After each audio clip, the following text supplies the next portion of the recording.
যে ভালোবাসার পিছনে কোনো উদ্দেশ্য বা স্বার্থ থাকে না, সে ভালোবাসাটা দীর্ঘস্থায়ী হয়।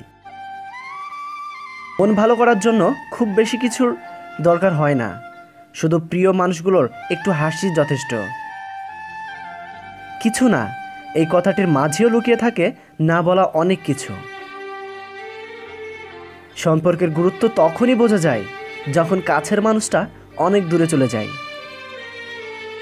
অন্যের চরিত্র নিয়ে সবাই কথা বলে, যাদের নিজের চরিত্র ভালো নয়। সুখী হতে অনেক কিছুর দরকার নেই, দরকার এমন কিছু মানুষের যারা সত্যি আপনাকে বোঝে।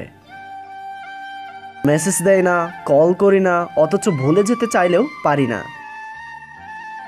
আমরা বেকারের মতো তাকেই মিস করি যারা আমাদের কথা ভুলেও ভাবে না। ভালোবাসা তৈরি হয় ভালো লাগা থেকে, আর সেই ভালোবাসাটা টিকে থাকে বিশ্বাসের ওপরে। সত্যি বলতে, জীবনের প্রথম প্রেমের অনুভূতি জীবনের শেষ পর্যন্ত থেকে যায়। কেউ কারো নয়, কেউ কারোর ছিলও না। সবাই প্রয়োজনে আসে, আবার প্রয়োজন ফুরিয়ে গেলে চলে যায়। যখন একটা ছেলে প্রকৃত অর্থে একটা মেয়েকে ভালোবাসে, তখন সে কখনোই অন্য মেয়ের প্রতি আকৃষ্ট হতে পারে না। বাস্তব তো দূরের কথা, সে স্বপ্নে অন্য মেয়ের কথা ভাবতে পারে না।